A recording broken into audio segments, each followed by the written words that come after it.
আসলে কি বলতো, ওই যে দায়িত্বের লোভ, আর একটা কথা আছে না, লোভে পাপ আর পাপে। তোমার কোমরে না দড়ি পড়ে এবার। আপনি কি বলছেন জামাই বাবু? বাবা, আমি যখন নিজের দায়িত্ব নিচ্ছি তখন আমার উপর একটু ভরসা করুন।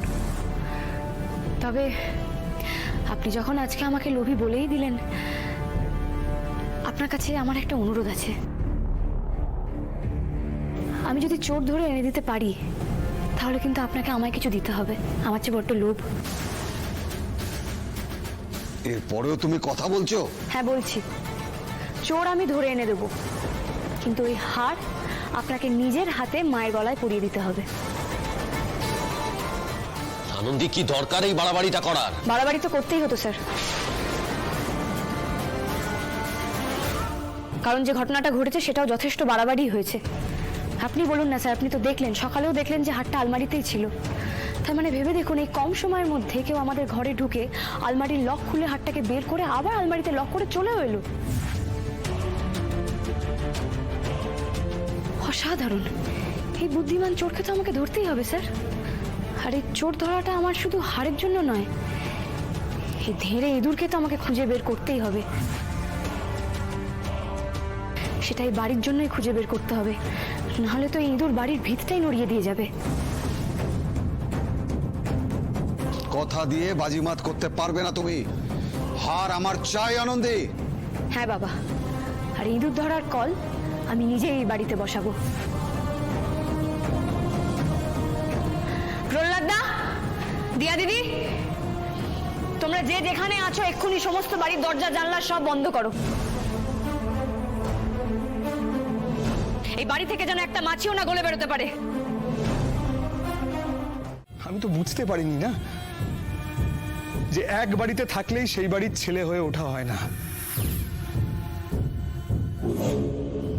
আমার বোঝা উচিত ছিল যে জামাই কখনো বাড়ির ছেলে হয় না। তাকে যখন তখন অপমান করা যায়, যখন তখন তাকে সন্দেহ করা যায়। অপূর্ব জামাইবাবু, অপূর্ব। এই ডায়লগটা যদি আমি এখন সিনেমায় শুনতাম না, আমি কেঁদে ভাসিয়ে দিতাম। কি সাংঘাতিক মেলোড্রামা! হ্যাঁ, আপনি মনে হয় একটা কথা বুঝতে পারেননি জামাইবাবু, এই বাড়ির ছেলেরাও কিন্তু বাদ যাচ্ছে না, তাদের ঘরও কিন্তু সার্চ করা হবে।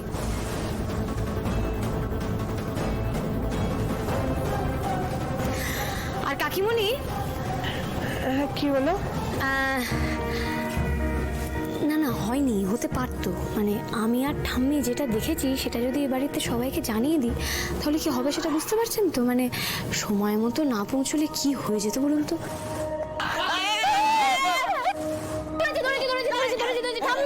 ওই দেখো, আবার পুরনো কাসুন্দি খাচ্ছে।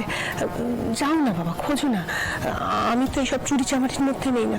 যাও, খোঁজো খোঁজো। না, সে আপনি নাই থাকতে পারেন, কিন্তু আপনার কম্পিটিটরও তো নেহাত কম নয়, তাই না? হ্যাঁ, তুই এক কাজ কর, ওই খোঁজাখুঁজির জন্য একটা দল বাংলা দেখি। দল মানে যারা সার্চ করবে সেই দল? হ্যাঁ হ্যাঁ, যারা খোঁজাখুঁজি করবে সেই রকম একটা দল। বাবা মা, তোমার এত বুদ্ধি ছিল আমি জানি না তো।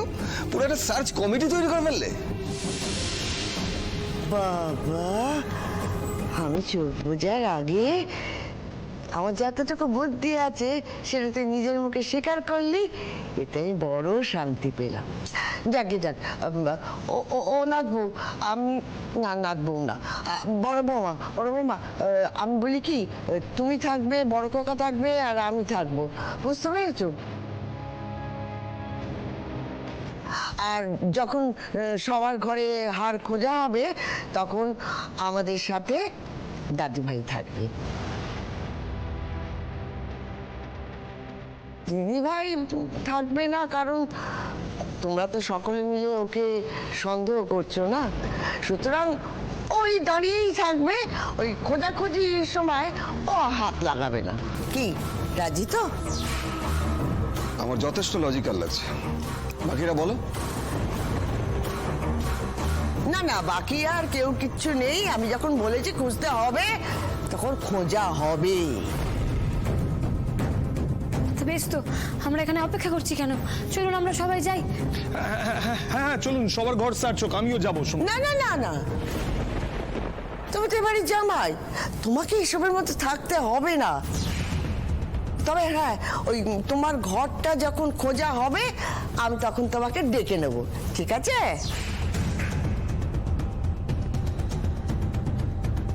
চলো শুরু করি তাহলে। অয়ন্তিকা, হ্যাঁ, চাবি দিয়ে সব ডয়ারগুলো খুলে দে, আমরা খোঁজাখুঁজি করি। হ্যাঁ দেখো না, কোনো অসুবিধা তো নেই। আমায় কি পুলিশে দেবে? আমি কি উকিলের সাথে কথা বলে রাখবো? ম্যাডাম, আপনাকে আমি ছাড়বো না। এই বদনামের ভাগ আপনাকেও নিতে হবে। তৈরি থাকুন। দেখো দেখি। আচ্ছা ঠাম্মি, তুমি আমাকেও চোর ভাবলে? ওটা তো আমার মায়েরই হার, দুদিন বাদে আমিই পাবো। খামোকা চুরি করতে যাবো কেন বলো তো? আচ্ছা, তোর মা তোকে এই হারটা দেবে এটা তুই কি করে জানলি দিদি? না না, আনন্দীকেও তো দিতে পারে। তাহলে তোর বাবা আনন্দীকে চোর বললো কেন? এত কি কথা, তাড়াতাড়ি দেখিয়ে বিদায় করো অয়ন্তিকা। আমি এখানেই থাকবো, এখান থেকে এক পাও নড়বো না। আসল জিনিস তো এখানেই আছে।